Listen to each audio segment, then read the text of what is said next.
Dewan Perwakilan Rakyat Daerah DKI Jakarta saat ini menyusun peraturan daerah tentang kenaikan tunjangan anggota dewan.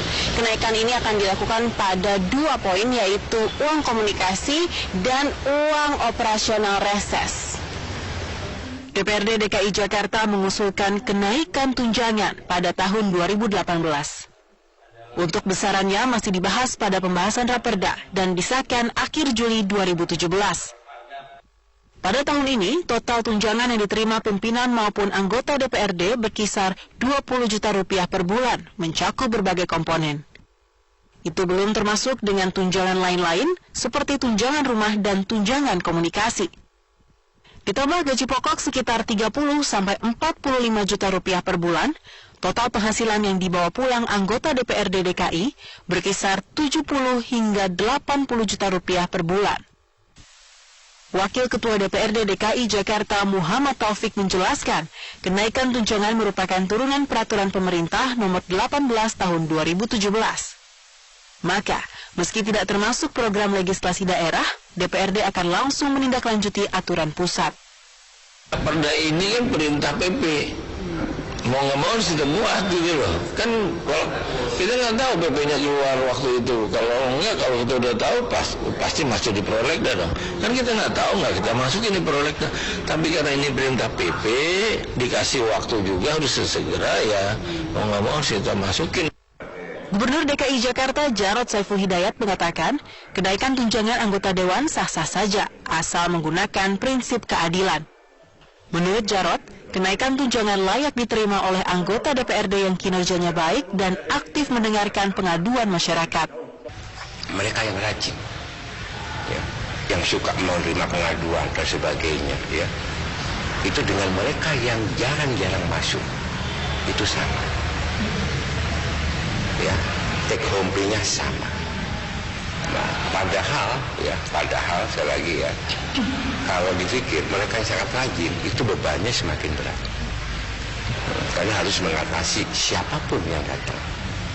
Ya. Akhirnya, karena ada kebiasaan seperti itu, maka yang rajin itu akhirnya ikut-ikut. Sama saja kok. Meski demikian, kenaikan tunjangan jika mengacu pada capaian produk legislasi, kinerja DPRD DKI masih di bawah rata-rata. Dari 32 raperda yang masuk dalam prolegda 2017, DPRD periode ini baru mengesahkan 4 perda. Peraturan daerah yang mengatur tentang kenaikan tunjangan ini diharapkan selesai akhir Juli ini. Masyarakat berharap agar kenaikan tunjangan bisa berbanding lurus dengan kinerja anggota dewan. Dari Jakarta, Nadia Atmaji, Azizul Hakim. Kita akan langsung ke Pak Asraf. Pak Asraf, anggota DPRD saat ini sedang mengusulkan kenaikan tunjangan, termasuk anggota DPRD DKI Jakarta. Memang sebetulnya berapa, Pak, pendapatan pimpinan DPRD, anggota DPRD yang dibawa pulang ataupun take home pay per bulannya? Ya, sebagaimana yang tadi dijelaskan ya, artinya antara pimpinan itu ada ketua DPRD, wakil-wakil ketua DPRD, dan juga anggota DPRD. Itu kan diatur berdasarkan regulasi yang ada, tentunya berbeda. Pendapatannya per bulannya berapa, Pak? Sebagaimana yang disampaikan tadi, kita... Betul tunjangannya mencapai 20 juta rupiah per bulan? 19,5 juta rupiah. Dan itu sudah berlaku kurang lebih 15 tahun.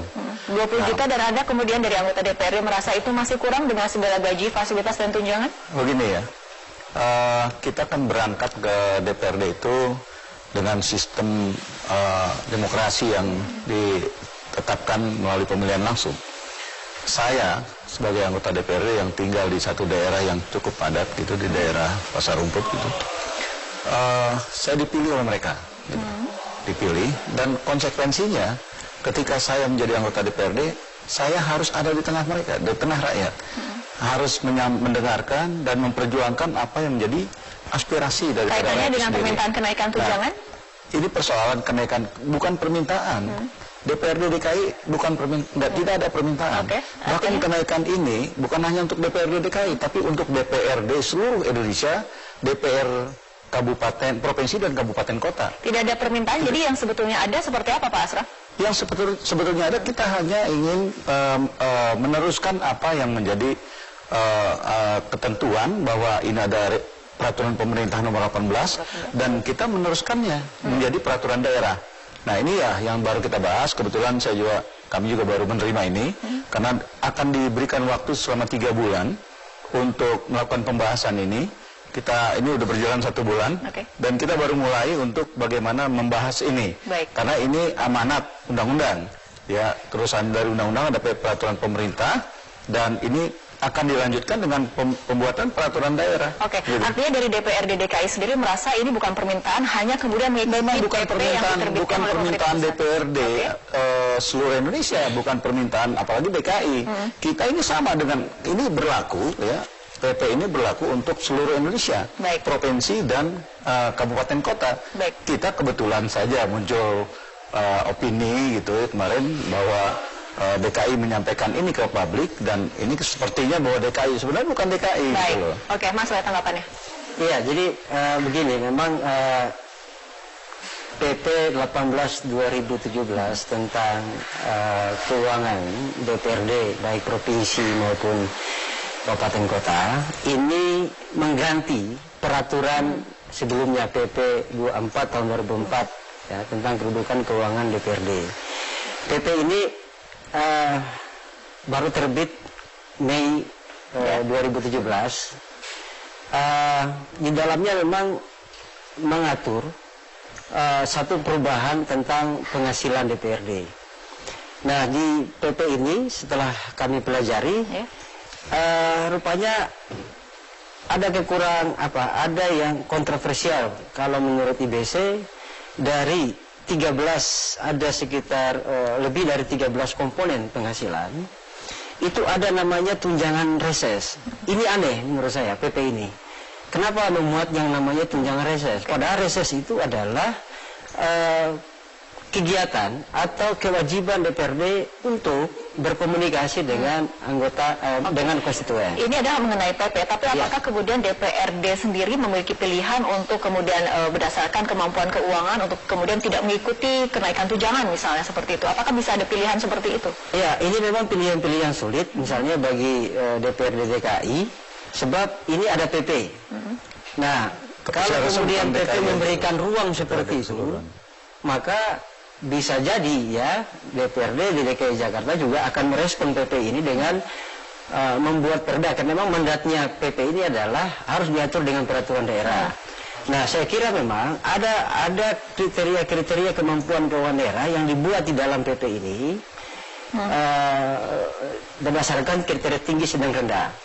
Nah, memang kadang-kadang ya mau tidak mau memang kenaikan ini nggak bisa terhindarkan karena adanya peraturan di satu sisi. Baik. Di sisi lain memang kita berharap DPRD ini betul-betul memperhatikan aspirasi masyarakat, melihat kondisi masyarakat, apakah sudah layak ini dinaikkan atau tetap mengacu pada yang lama. Apakah kemudian ini sudah layak untuk dinaikkan?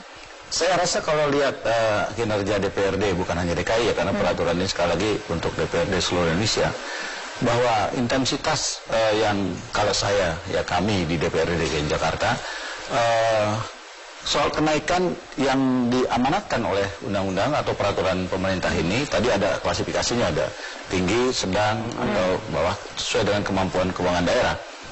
Sebagaimana Pak Gubernur juga katakan, wajar-wajar saja sejauh kinerjanya dan kita merasakan bahwa apa yang sudah kita kerjakan memang membutuhkan. Tadi singgung misalnya soal reses.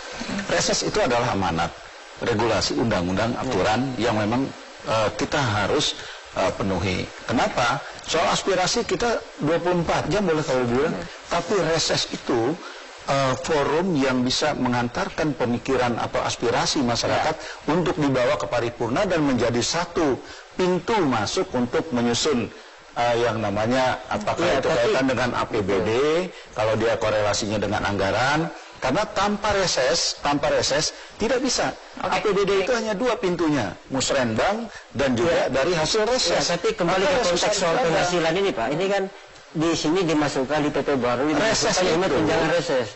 Ada sekali reses itu sebagai penghasilan, padahal itu kerja. Nah, ini perlu ditekankan. Reses itu kita bukan harus untuk kritik anggota dewan, karena reses itu dipertanggungjawabkan. reses itu di Ya, kalau yang namanya ada laporan penghasilan nggak ada pertanggungjawaban. Itu Bapak Beda lihat. dengan anggaran kegiatan Kalau reses. Sam, itu Bapak lihat di DPR RI. Kalau di DPRD kita harus membuat laporan pertanggungjawaban berikut kwitansi dan sebagainya dan dikerjakan oleh pihak ketiga. Uangnya nggak Tunjangan Pak, beda dengan yang namanya anggaran bicara kegiatan. reses. Oke, Ini kan baik. bicara reses. Kan Baik. saya ngalamin Pak. Baik. Kan begitu Baik artinya. Pak Asraf, ya kita kembali kepada apakah layak untuk dinaikkan tunjangan tadi dikaitkan pada kinerja. Anda merasa kinerja DPRD DKI sudah optimal?